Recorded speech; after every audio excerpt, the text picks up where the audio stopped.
Oh, gotcha. Gotcha. Okay. Mhm. And there we go. It's the real thing now. And I'm just so glad that you both of you came in earlier than I was able to find myself down the corridor to be able to come onto the screen too.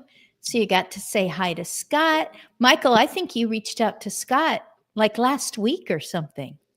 Yeah, I thought I was fashionably late, really, but because y'all started the email chain already, I'm like, gosh, I'm late, but okay, you know. Oh, no, no, no, no. Not at all. So, Isabel, I've not met you before. I'm going to let you know the very tiny little that I know about Michael.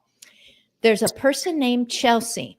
She comes with her smile. That's right. She says, I just work right over there. I could have walked over to where this group of people meet.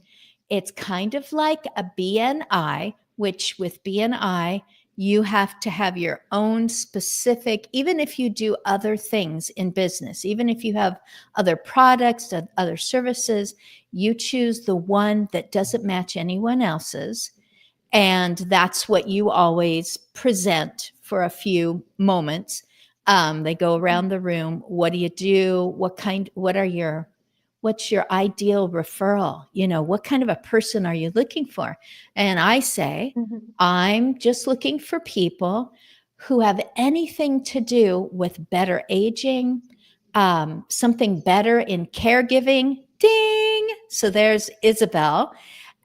Or something better about longevity in general, which is different, I have learned, from aging. Most people think I'm the one who's aging, or boy, I can sure tell that my parents are aging, Yeah. something like that. I'm feeling my age. Longevity, no one seems to have like a negative going on about longevity. It's like, oh, you mean live long and prosper, can I do it? Live long and prosper. Like be involved, be interested, be active, be healthy, whatever it is, as long as you live. With caregiving, we definitely have a connection, Isabel, because I was a caregiver. The place that I started to work for, that placed me with individuals that I could assist. It was a husband-wife duo. Went, you know what? We're pivoting. We're going to change. It was exactly 2 months after I had started. And I was already in love with showing up, with sometimes getting to flick a hero cape because they're like, oh, good, you're here. I can't remember. What was that recipe we were talking about last time? Right. And also because I was restoring humanity. My people felt a little more human after I arrived and, bothered with the sundry items so they could get on to the day that they were hoping for. And I could expedite some of that, maybe make it safer, healthier. And I was, and a person said, I'm a businesswoman. Let's just get you going so that you can keep doing this because it's obviously making you sad. And I always love it because when she said that, I'm a businesswoman. At that point, she was 96. Mm. So I did not have to stop spending time with that person because they said, they've left us high and dry too, Yeah. just stopping. And so I got to continue on. And that person said, never tell anyone what we do. That is my private information. I'm like, oh, I am on board with that. You do not have to explain that. But I'm going to talk you up. And yes, it took a number of months, but I finally was so busy that I had to find someone else, someone else's, to say, perhaps this person could assist you. And then I really wanted backup again. I wanted someone who knew more about medications. I wanted someone to be able to say, yes, she did she did arrive on time. Perhaps the client simply didn't remember which day it was. But yes, they were there. They, checked them in. Just someone to be able to vouch for me, or that I could rely on for trained expert information. And so that's when I applied to a place that I already admired and worked for them for a few years. At the end, I had almost assisted 100 different people and really gotten to know their families, friends, neighbors, Meals on Wheels showing up, and a bunch of their specialists, their doctors, people that they went to for professional advice. So I like bringing people like you onto the screen to say, well, this is what I provide. Because there were so many times someone asked me, do you know if there's anyone who does this? Do you know if there's a support group that will allow me to be with my spouse so that they don't feel concerned that they can't see the one person they still remember?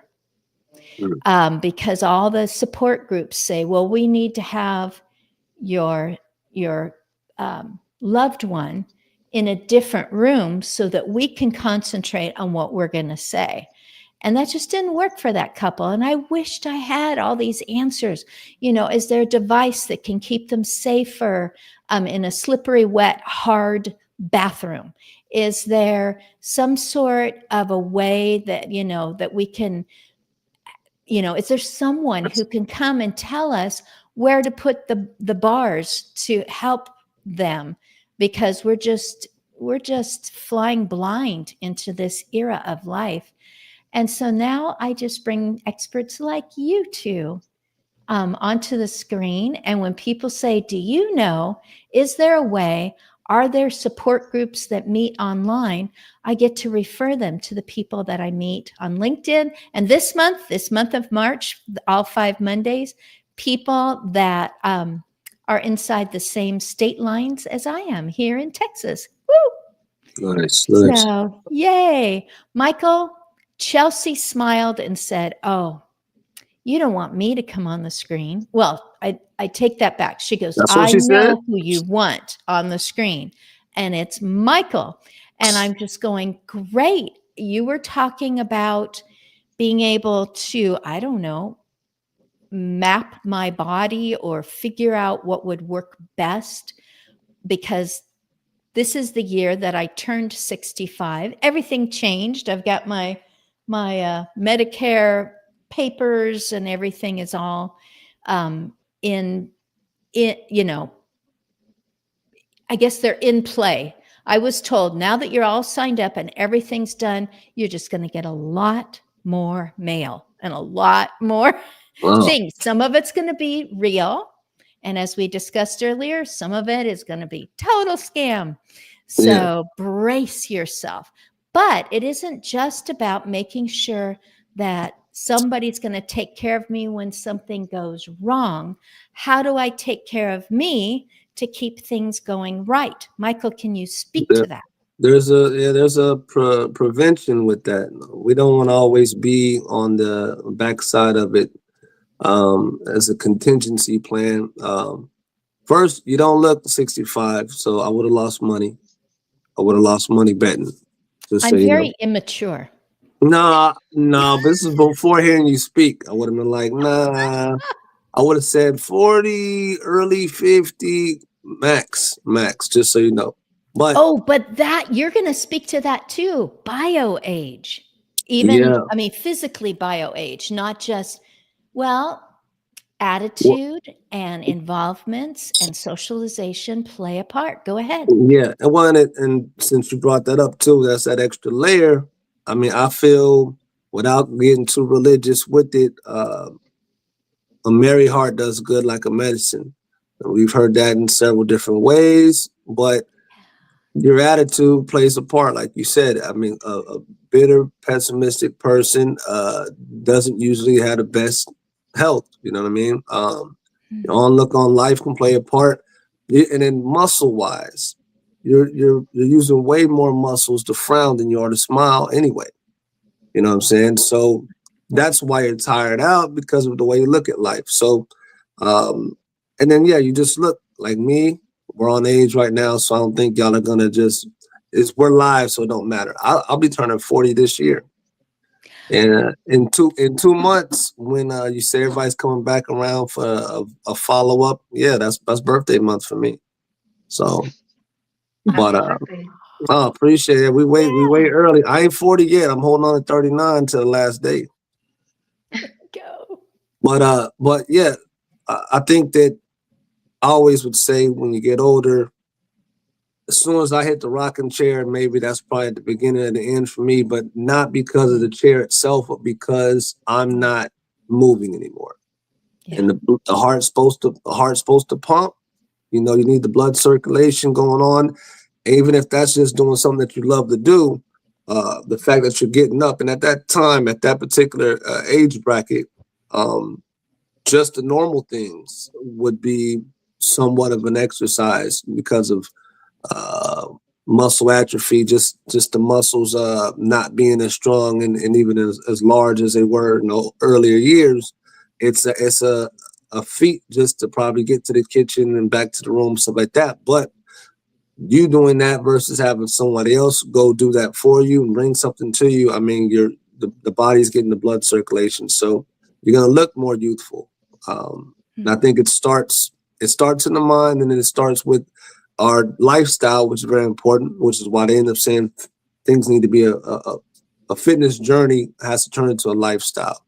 You have to just, because the body doesn't really want to sweat. It needs to sweat. It doesn't want to sweat, which is why we have to make ourselves go to the gym. We don't hear too many people say, I get to go to the gym today. We kind of got to make ourselves. But in doing so, if that happens to be something that you enjoy, especially walking in there to, like, your strengths and weaknesses. So if you actually go in there trying to tackle your weaknesses and turn them into strengths, you're walking back out, however sore, you're walking out, a better product. You know what I mean? You did tend to some deficiencies. You did do something about yourself versus complain about it. Yeah. Wow. I mean, it's like a double win because the decline, it doesn't level off on its own. The decline it's gravity is just going to take you down. I'm not breathing as deeply because I'm hunched over, because I'm afraid that I might trip and fall. So I'm kind of like halfway hugging the ground, I'm looking down a lot and I'm missing life, whatever. I mean, the decline. But instead of just going, okay, I'm going to just barely maintain, I'll do a little bit each day, but not enough to break a sweat, not enough to ever feel my muscles. Oh, I didn't know I had a muscle there. But That's right. instead, someone like you says, and you can do this, and you can do it differently. So you're using muscles you would never use just preparing breakfast, lunch, dinner, your pills, and maybe making a bed. So Well, yay for experts. we'll see. I happen to have, like, I trained 2 people today. 9:30. It was like on a different sides of the spectrum. She was Nancy. She's 71 years old. We've done. I had her on the machines, but before that, I had her on incline squats. But I just have these blocks, these wedges you can set your feet on. But it gives you that incline that sit down in there to help. It's a little bit more comfortable with squat, for one. But then 2, the way it's designed, it allows you to have a deeper squat. You're just going to come down deeper, it'll help you from not being shocked at that particular depth when you do a regular squat. It's an assistance, but the body is so fascinating because it adapts to everything. If she gets used to having that particular depth and knowing what that feels like and being able to drive from her heels, push through her heels to get up, and knows that she can do it, that's a big part. When you show yourself you can pull off a task, there's like nothing anybody else can say. You know what I mean? And so that confidence right there, you carry that with you the rest of the day. So she was 71, did what she needed to do. Then I had I think I may have had a 25-year-old like at 10:30. So I've had Wow. both age brackets kind of there. So, but everybody is the initiative, and once they realize that, especially it's one-on-one with the personal training, I do group and stuff like that. But today I was able to be one-on-one. It's just kind of me and you, and I end up telling them I'm like the mirror anyway. You know what I mean? Like I'm not even here really. I'm just going to end up saying something to you if I realize you're starting to drift off your forms bad or whatever. And then I'm real quick with that. I may just say, hey, left arm. And now you're kind of raising left arm because it seems like we're being even when we're doing overhead press or something to you or to us. But then if I'm behind you or beside you, I might see that you're not really lowering your elbow enough. You really have an angle when it feels like it's straight, you know, so you need somebody to critique that. But those two ladies have the same thing in common, which is the drive and the decision to show up and work on themselves.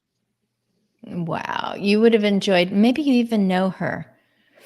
So in Waco, it's Christy. She has a great flick. I think it's Christy Flick. Mm. And she concentrates her expertise, her medical expertise on the upper spine neck area. And she did a presentation for Women of Waco. And she goes, oh boy, I'm going to talk about posture. How many of you are already thinking black and white movies of girls going to high school with their, skirts and their blouses and walking around with books? She goes, so I'm going to show you this. And she said, if you are developing the hump back here, if you are, keeping your head forward, again, a lot of it's also attitude. Like, am I watching every step that I take? Hey. Am I just always, I'm going to pretend like this is my device. Am I always like this? And it's just gotten to the point where I'm kind of stuck that way.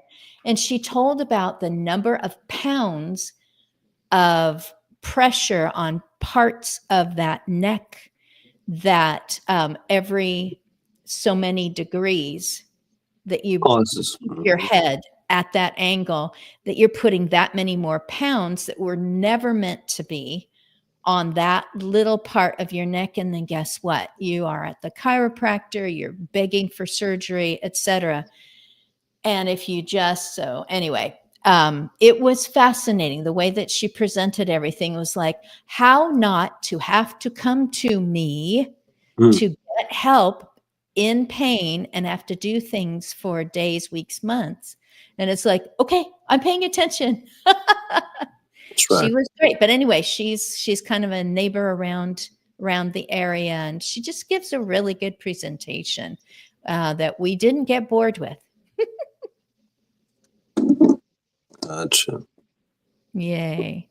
So I was making sure that, oh yeah, this is actually a good time for me to say, Isabel, I kind of started to talk about you, and then I drifted off into why I'm even doing this show, which is one of the great things for each of you to think about talking about too, is why you ended up doing this, that what you're doing, what, personally, what was it about it? And maybe professionally, why you're headed this direction right now, or why you would work with a 71-year-old and then a 25-year-old in the same morning and not say, nope, I only want elite athletes who are still in college or something like that, which you could certainly do. So, Isabel, I'm just going to ask you to give Michael a little more of an idea of the things that you are involved in. And is it in Fort Worth or near Fort Worth? It is online, so I can work with anybody, anywhere. Oh, very important. And I do help families plan the whole care. I think we're afraid of expressing what we want, And I was put in a situation in which I grew up in a very protected family. I was the youngest. Well, I'm still the youngest, but um, I was born after 11 years. So all my siblings, my parents, always protected me. Like I had the most amazing of childhoods. And when my dad passed away, and I had to jump in and care for my mom who was dealing with cancer, and I had to figure out because all of my siblings were gone, and I had to jump in and figure out meals and have to figure out paying the bills because my mom was a mess.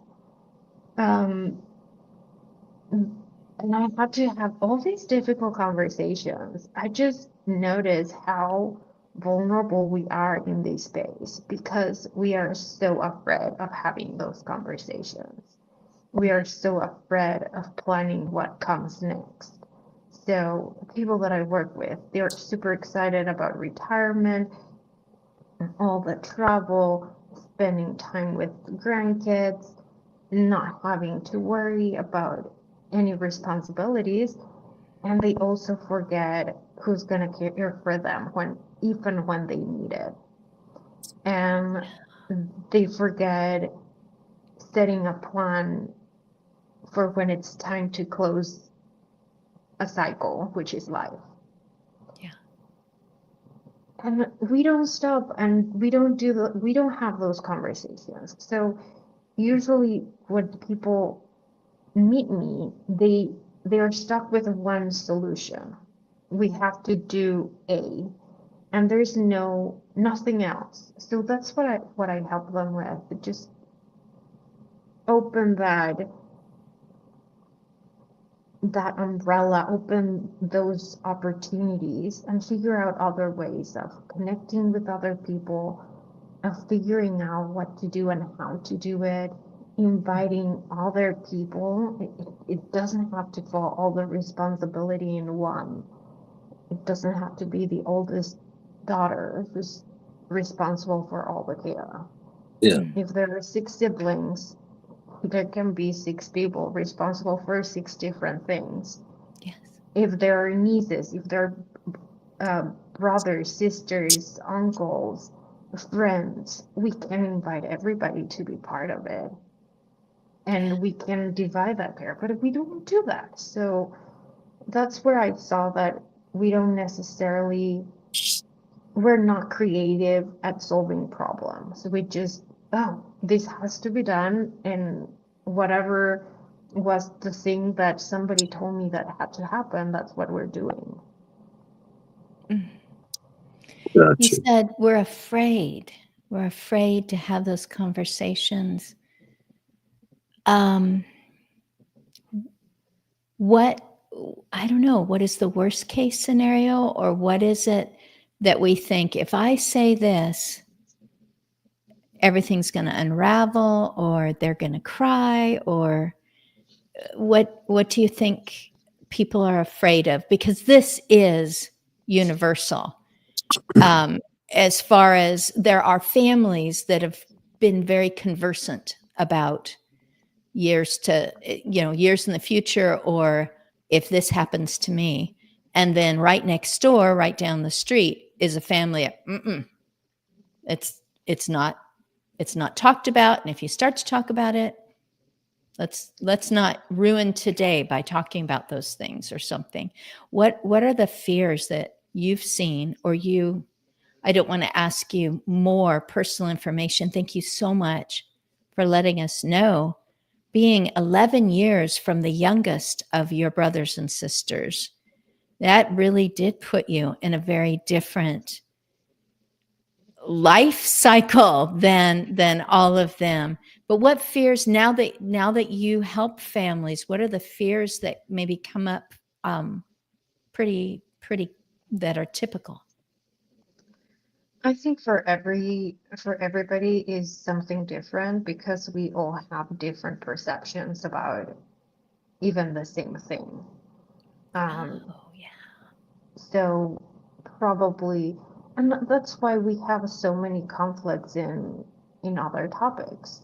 Like just talking about politics. There's people that are super happy with one political party, others are not.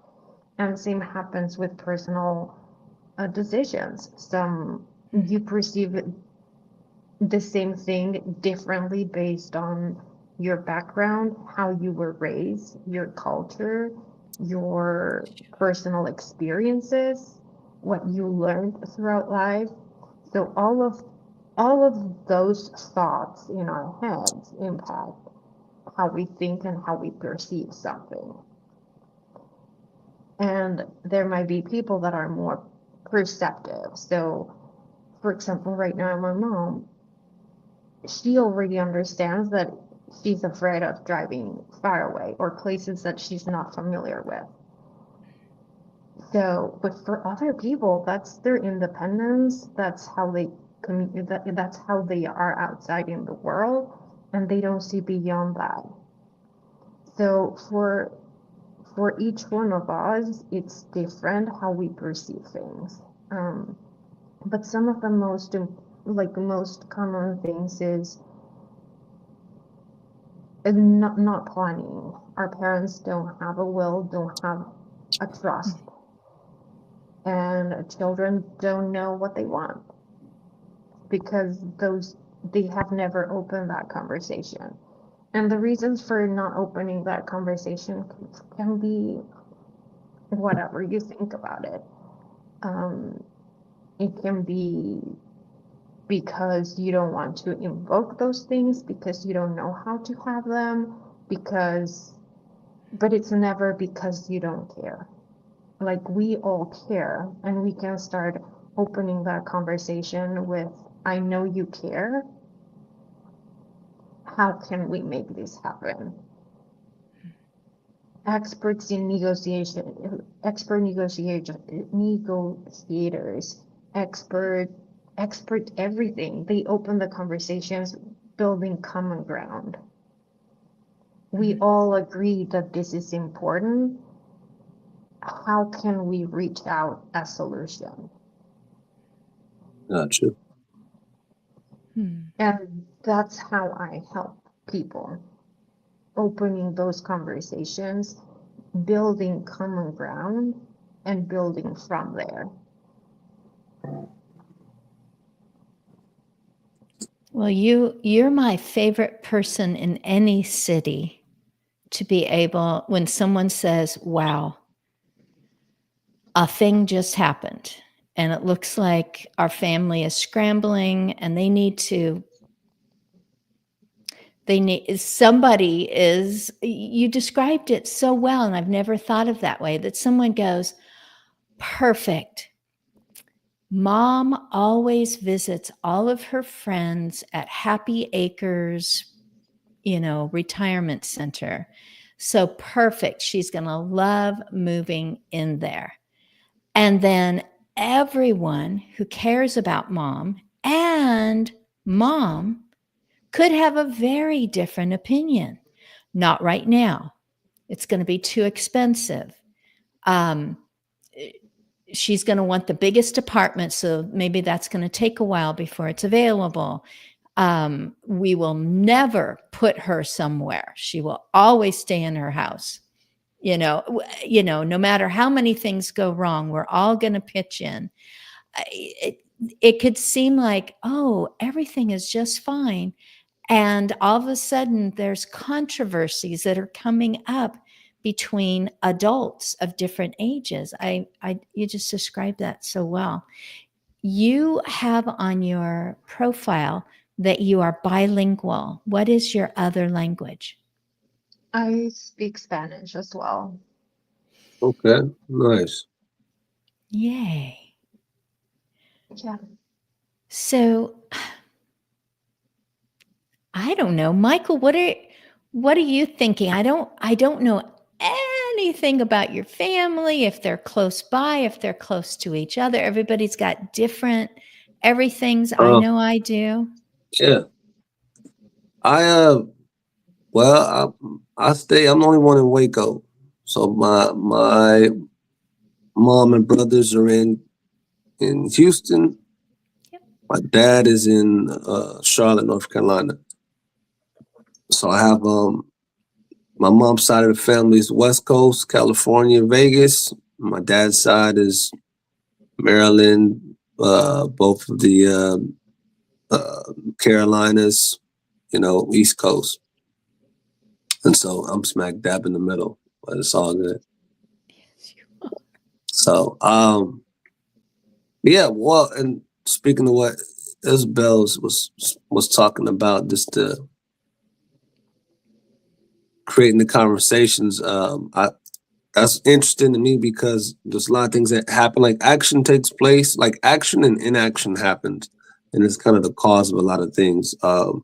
I think a lot of action takes place without the conversation that we need to have lots of times, and then we're wondering like why it turned out the way it turned out. We probably needed to have that conversation. And secondly, if it did happen, maybe the conversation wasn't open enough, you know what I mean, to actually get to a resolution. And so, I mean, I think that's important before we do anything, whether that's caregiving or fitness. So, but yeah, my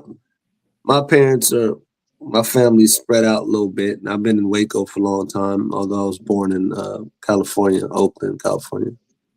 Third grade, I came to Texas after one of the major earthquakes and saw she wrote. I know it sounds like I'm like refugee or something like that, but nah, I mean, something happened and then, we ended up leaving. So, but as far as fitness goes, my background's crazy because I used to drive trucks for a living, like 06 for a long time. Around 2015, I got into management. At the same time, I decided, especially since I could study for a personal training certification on my own, I was like, good, I like that school. Let me do that school where I can study when I want and take the test. And so I got into that in 2015. And then I wound up getting into photography and videography right around COVID. So I feel like if my memory is right, that's like around 2019 or so, 2020, something like that. And so I literally leaned into the photography and videography as soon as COVID hit. I'm like, well, I'm not going to sit around and do nothing. Because at the time, of course, we were frozen. But Amazon was still working. So I was able to make some Amazon purchases and got my cameras and lenses and everything. Took some courses on management, on photography and videography. And since then, I've done several weddings and graduations, music videos, everything. And Wow. I worked for one gym in the past. It was a long time ago. It didn't work out for numerous reasons. I feel like it was probably the whether it was the staff or it was a people thing where I didn't think that was going to be a situation, and it was. So I just been training on my own. Have my own fitness app. I've had it for pretty much since 2015 as well. Actually, I think 2018 for the app. And then as of it seems like I've been here for about a year, but I guess not. I've been in Anytime Fitness since August last year, August, September. And Anytime Fitness on Bosque is like, it was a perfect spot for me to get to, from the owner to the whole team spread out between Waco, Round Rock, Georgetown area. And we got a couple gyms opening up besides ours here in Waco. It's already open. We have one around Round Rock already open, but there's two more coming. But yeah, the staff is great. I mean, like I said, the owner's great, the whole team, and I feel like we're tightly knit as far as group chat. We're on this great minds think alike, you know what I mean? And we're trying to be here for the people, for the members, rather than just sign a membership and that's it. For example, I say bless this family. Like they don't, everyone's not this needy, but I get it. If you can get this type of service, you go ahead and take it if you can get it. There's one family that I'm training on Wednesdays. They're fairly new. This will probably be our third or fourth session, but normally after we get done, it's I'll see you next week type of thing. And I always say, if you have any questions, let me know. Here's my number. You have my personal cell phone. Some people may ask a question, and some people don't. These people, they wanted. They said, "What do we do in the event that, like, just when we're not training? Like, what's the training plan?" And I say, well, fortunately, I was thinking about that. Here at the Anytime Fitness on Bosque, we have instructional videos 24/7 on the screen. So I wanted to eliminate the possibility of you walking into the gym. You're probably already, if I put myself in your shoes, you're probably nervous. You don't know what you're doing, but you know you need to be here. And we want that to be the only thing that you need to do, and we take it from there in a way. And so, hey, if you go to the machines, you can just look up and you see me doing a demonstration, and it's about 7 minutes long of all the machines, as well as what they target and stuff like that. So we try to take the edge off. Like if you show the effort, we'll show the expertise and the guidance. And then before you know it, you've learned several things that you haven't necessarily had to ask staff at all. Like, hey, well, how do I do this or do that? Because it's on the screens. We've got about 3 or 4 TVs, and they're all circulating, really helping you execute your objective and reach your fitness goals. But this particular family, they wanted to know like even more help than that. And so I said, okay, I'll tell you what, I'll send you YouTube videos, YouTube links. And so I sent like 12 YouTube links. And that's what they wanted. They wanted to see, like, they wanted that. I don't know if they brought their phone or tablet while they worked out and wanted to pull everything up. But that's what makes our particular gym as great as it is, because everybody on staff is willing to go the extra mile in the same way I'm describing. And then this guy brought his whole family as members to work out. And I know that their daughter's like 13 or 14 years old. At least she looks 13 or 14, she's young. And as a family unit, once again, what I speak on is starting in the mind. This particular reference is speaking to it starting at home. You got to have that fitness lifestyle. And for them, I think they're awesome because they're coming to the gym as a family, which is not a normal thing. Other people see that and they're like, wow, that's parents are showing them how it's done, and this, regardless of where their fitness level was at the moment, it's the effort, it's the initiative. And there's a lot of people that they know that's not, trying to help themselves and stick around long enough. Like for me, I'm a very particular case. I've told everybody, including my colleagues at the job, I say, hey, I'm going to make it to 100 years old. So I told my kids, you might as well just get comfortable. I'm not going. I said, I said, guess what? I'm making it to 100 and you're not going to go before me. So that means that you're going to have to get comfortable, bro. You know what I mean? It's too late. I mean, that's a good thing, long life. But don't think that, you have to stay alive as long as I am. And I'm staying till 100. So I guess y'all are going to make it close, before I go, but it was a declaration, but at the same time, I feel like it's very possible. That's why I can say that with confidence. For one, I hear of people who live that long. And I'm like, who live a little longer too. And I'm like, well, if they can do it, I should be able to do it, Especially when you bump into somebody who tells you a story of somebody in their family who's made it that long and they either had cancer or they smoked cigarettes religiously or something to kind of still make it there. I think they're probably exceptions to the rule. They're the outliers, but majority of the time, I'm sure, look, trying to pay attention to your health is a huge contributor. And I think, if you make fitness your lifestyle in some capacity, you don't even got to be the gym. Just don't decide that you're going to pick a spot and stay there. I think you're all right. That moment when you said, because it's possible, it isn't someone saying, oh, I'm going to live forever. This is how I'm going to, and it's like, oh yeah, that's a mindset or whatever. It's like, if you're really thinking about getting to that point, then you just become more and more open. We were talking about those conversations. You're more and more open to, I cannot read other people's minds. They cannot read my mind. Yeah. I need to express some core values because that has really worked in someone else's life where people are living a long time. It's helpful for someone to know it's I'm better at living if I say to the people who are caring about me, this would be important to me if I had, we'll say, a minor incident, affected my, something, whatever, an injury, a stroke, something, I would want to still be around people. Or I don't want anyone to see me like this. I want you to hide me, and to have that conversation, because now you've opened up, said something that's very personal. Maybe it's not going to fly with that person.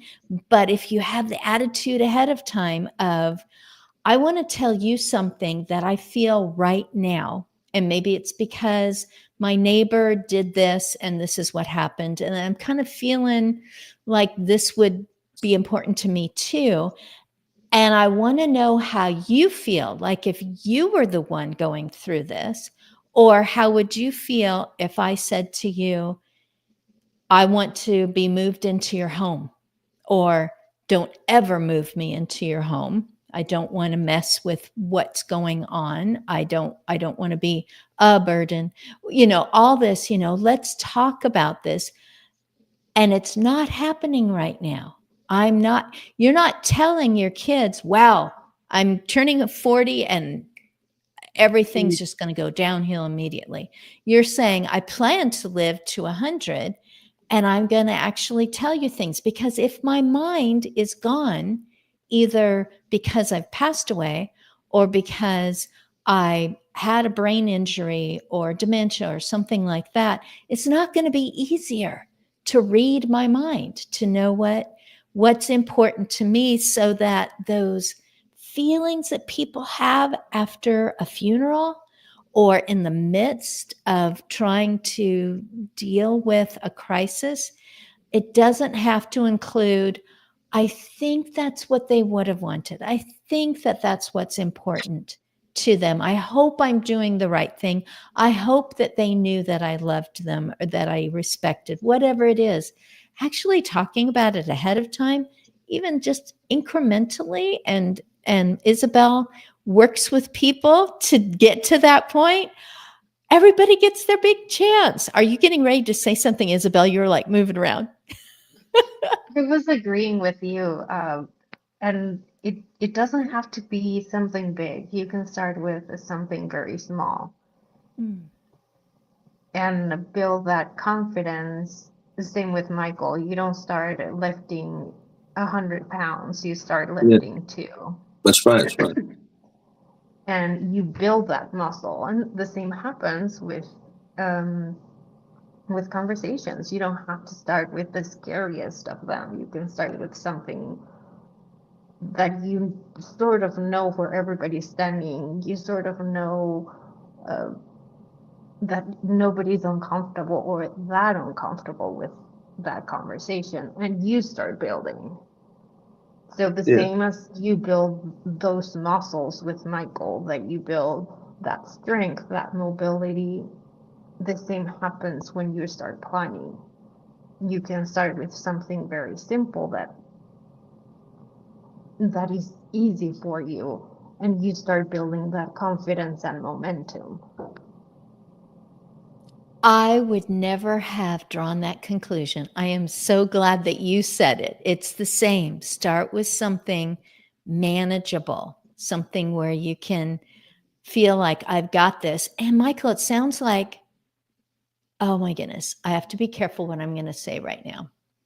I have heard people talking very, very recently about, I know I should go to a gym, and it could apply to Isabel too. I know we should probably bring in a neutral person that can help us see some things. It would probably really help if I just went and stretched a bit and got used to the idea of free weights as opposed to one of the machines where you adjust weight, or, but it's kind of like, and the first time that I feel like I've done it wrong, or I caused a difficulty, I'm not going back. Yes. Well, that's something that does happen. That's another reason why we wanted to make it super welcoming in the gym. At Anytime Fitness on Bosky, we don't want you scared of a machine, because lots of times people might not be scared of the machine necessarily. That is true, but then some of them are just like, I don't know how to work that one, or even before that, I don't even know which one works what. I feel like we've kind of like answered those questions in the gym just without having direct communication, just with our media on the screens. But if you see it's doable, then maybe you don't shy away from it, especially when you know what it targets. And if that's the same thing you're trying to target, midsection or whatever, and you end up seeing it being executed on screen, and then coincidentally by the same staff, because I have all staff members on the screen. Me, another trainer, and the office manager are out there and caught on tape, lifting weights, battle ropes, you name it. And then you'll see us in different attire. Chelsea will have she'll put her workout clothes on, do what she has to do. Next thing you know, she's back in her dress and signing a membership. You know what I mean? Me and Darren, our other trainer and facility, will be working alongside each other. I might pull them into a fitness consultation, unexpected. Once again, we're game for whatever, because the days are brand new. You don't know who's going to walk in the door, so you gotta have that kind of mindset of like just kind of willingness. Usually, if he'll pull me aside, I pull him aside, and we don't know what the other person has in mind. We're just, hey man, what you got? I'm ready. What do you need? Type of thing. But that type of attitude helps everybody else out in the gym. But them being able to see other members in the gym as well as the staff on screen helps them say, hey, well, I'm a paying member just like this other member on the screen is, and they're doing it. I didn't know that they were that fit.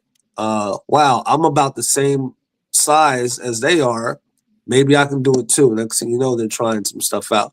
And if you do more in the gym at our place compared to a fancier gym that is not as customer service based, I mean, you're probably getting more bang for your buck here. You're probably getting more closer to your fitness goals than you would be at a fancier gym. You know, bells and whistles seem to be nice, but you want the whistle to work, right? So you need to come to where we're at. Wow. Isabel, I said you're my favorite person in any community because, wow, an understanding, compassionate person with information that knows how generally people, well, what you're dealing with is feelings, but you're also giving them resources. And same with Michael. He, someone's coming in, they're feeling out of shape. They're feeling scared because the blood work came back saying, you are at risk of a lot of stuff unless you take your health into your hands. And you're helping people do the same thing. It's like, well, what do we do first? Or I cannot ask you, describe a typical family. I can't imagine there's a typical family, but is there like a typical point at which you're trying to bring people to a point where they are willing to come back and meet with you again? Or, oh, and you said that you can talk to anybody anywhere. They don't have to be within a certain geographical location, and they're just, it's getting crazy here. I want to pull my hair out. We're just, I used to be smart, but now all these things are happening and I'm filling out paperwork and I'm trying to explain it. And I'm just always at odds, or I don't seem to handle things right or something. Is there a point where, now this person has, or this family is starting to use their tools, they're starting to use their resources, they're starting to use emotional intelligence, whatever it is? Is there anything like that? And you can say, nope, you're wrong. Oh, that's fun. I think Isabel, it is. you got it. I think it is a cycle, and there are times in which you need a lot of support and you need someone to guide you through that process. So the same with Michael, he was mentioning about those videos. You can have those videos teaching you how to do certain exercises and using certain machines. So you learn how to do it. And ideally, like usually families come to me, and it's usually the family caregiver overwhelmed, doesn't know where to start, has a million things juggling at the same time, dealing with kids, dealing with her parents, probably living far away. And something happens, and now she has to take care of all these other things, and she doesn't know where to start. So that's when they call me, when they feel that those options are limited and they don't know what to do or where to start. So my goal is that they find those resources, and more importantly, that they find those resources within them, that they know how to open the conversation, how to be creative in the way they think and solve problems, how they can be resourceful and ask for help, how can they prioritize their self-care and go to the gym every day, as an example. I do not know if this is a good idea. It sounds like it inside my brain. I was wondering, Isabel, if you could maybe greet people in Spanish and let them know that they can contact you, and that you would help them find those resources and that creativity and those tools and the courage within themselves to take all those list of problems and start putting them into more manageable boxes. And would that be okay if I ask you to just kind of say it the way that you would to someone who's going, can you help me? And you're like, are you more comfortable talking in Spanish? And what would you say to them? And go ahead and just say it in Spanish. Okay. Bueno, si están escuchando esto y prefieren en español, yo ayudo a familias a encontrar un balance entre lo que se requiere en casa, a buscar esas relaciones, a priorizar tu cuidado personal. Yo te ayudo a mantener conversaciones difíciles que yo sé que a veces de manera cultural hemos sido puestos en una situación difícil como para tener estas conversaciones, pero yo sé que las podemos tener, así que estás invitado a conectar conmigo y ver que podemos trabajar juntos. I'm done.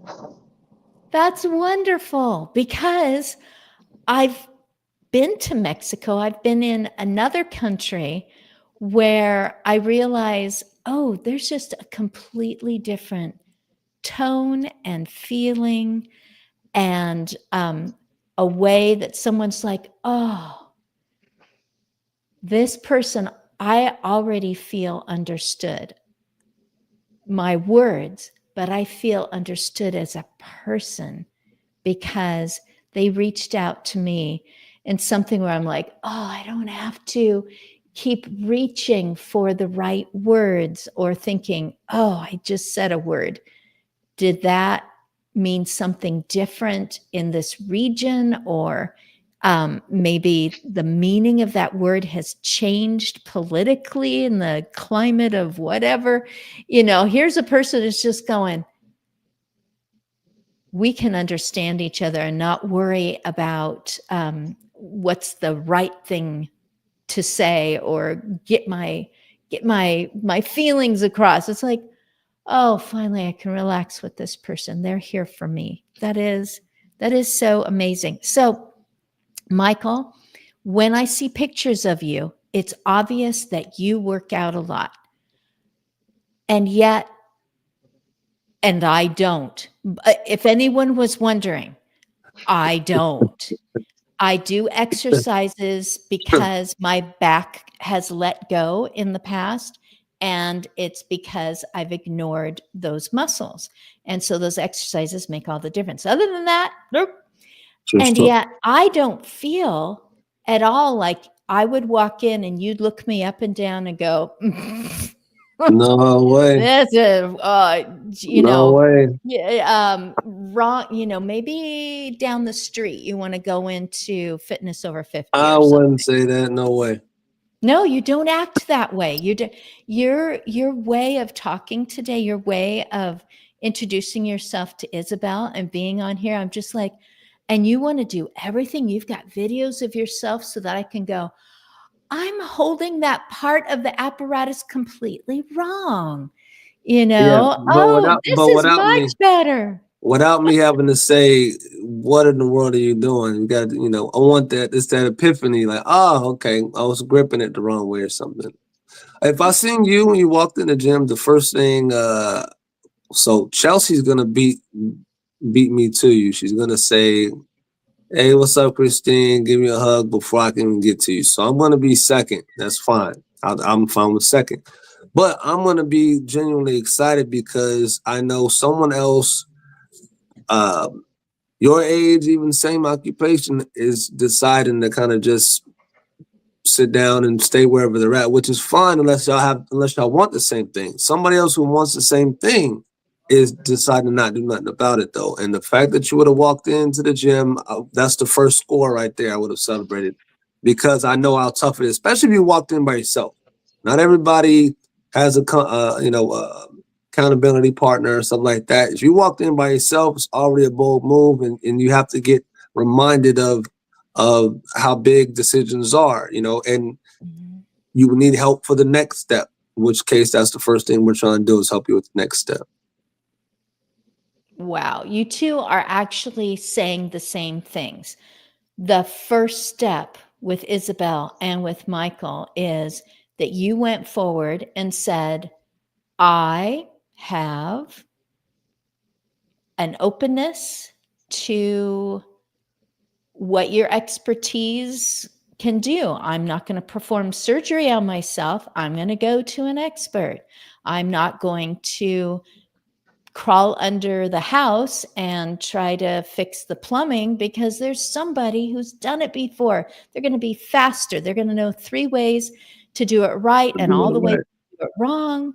I'm going to go to an expert because I'm smart, because I have taken, I don't know, I see this tall masted ship and it's like, wait a minute, it can be tossed and blown by the wind or go nowhere at all. Or I can put my hands on that big wheel and go, okay, now we're catching the wind the right way, and then you guys are the ones that come up beside me and go, now try doing this, because that's going to do a little bit more. And you've both said, you know, start with this, start by getting over your uncomfortableness with, I don't even know what the apparatus does. I mean, I've pushed a button on it and it's like, it's saying things, but I don't know if it's going to start moving without me, or, you know, if I should have started with no weight at all because it's already, you know, stuff like that.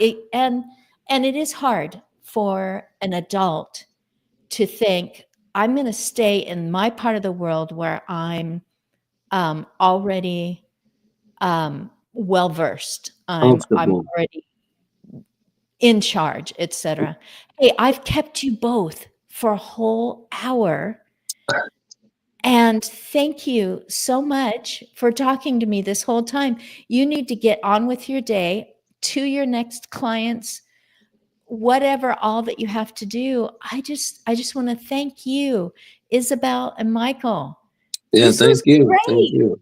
And look, we'll stay in contact and cross and collaborate on some things. I'll get with you, Isabel and Christine. Of course. Thank you so much for your time. Yes, most definitely. Yay. Well, great. Oh, and there's my husband taking care of us. Bye, you guys. See you later. Bye.